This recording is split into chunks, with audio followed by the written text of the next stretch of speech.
Hello friends, আমি Antara and welcome back to my channel Antara's World. অনেক ইউটিউবে review দেখে আজকে আমিও চলে আসলাম ক্যাফে রোমানিয়াতে। এই ক্যাফের লোকেশনটা হলো রবীন্দ্র সদনের কাছে এলগিন রোডে।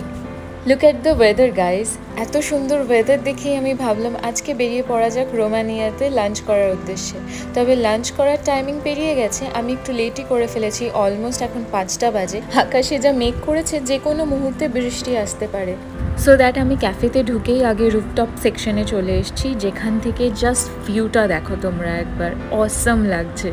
আর ওপরে সেকশনটাও ভীষণ সুন্দর করে সাজানো। জাস্ট লুক অ্যাট দ্য ডোম।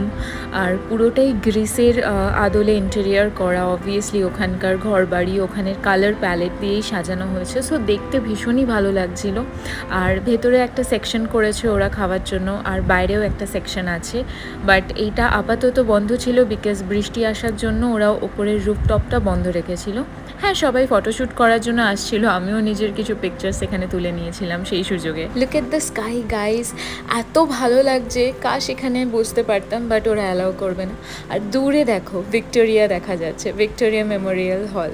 আমি তোমাদের সাজেস্ট করব গাইজ, প্লিজ কেউ বৃষ্টির দিনে এসো না, আমার মতোই তাহলে লস করবে।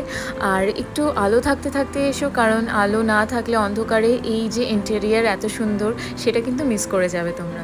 এই ক্যাফেটা কিন্তু পুরোটাই গ্রিস হাউস বা গ্রিসের যে কালার প্যাটার্ন সেটার ওপরে বেস করে ইন্টেরিয়ার করা। আমার তো ভীষণই ভালো লাগছে দেখতে। আর এই ডোমটাকেও দেখতে খুব সুন্দর লাগছিল। এটার সামনে সবাই অলমোস্ট ফটোশ্যুট করাচ্ছিল। আর এটার ভেতরের স্পেসটাও ভীষণই ভালো। এই সিঁড়িতে দাঁড়িয়েও ফটো সেশনের জন্য ভীষণই একটা ভালো place. Look at those painting guys, এত সুন্দর লাগছে, পুরো গ্রিসের ঘরবাড়ি ফিল করতে পারছি আমি।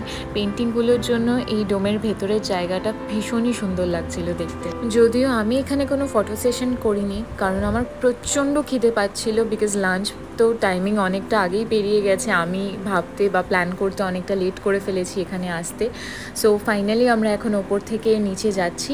এইখানটা দেখতেই পাচ্ছ, ওপরে সবাই দাঁড়িয়ে আছে। এটা নিচেই কিন্তু এই রেস্টুরেন্টটার দুটো পার্ট আছে, একটা ইনডোর একটা এরকম আউটডোর টাইপের করা আছে, যেখানে অবভিয়াসলি এখন বৃষ্টির জন্য কাউকে বসতে দেওয়া হচ্ছে না। সো তোমরা দেখো, দেখতে ভীষণই সুন্দর লাগছে। আর আমি এখন যাচ্ছি ভেতরের পোর্শনটায়। ভেতরের সেকশনের ডাইনিং স্পেসটা একটু ছোট, বাট ইন্টেরিয়ারটা ভীষণই ফটোজেনিক। তোমরা দেখে আইডিয়া করতেই পারছো, হার্ডলি এখানে 9টা-10টা টেবিল চেয়ার সেইভাবে অ্যারেঞ্জ করা আছে। সো স্পেসটা ছোট হলেও কোজি হলেও ভালো লাগছিল।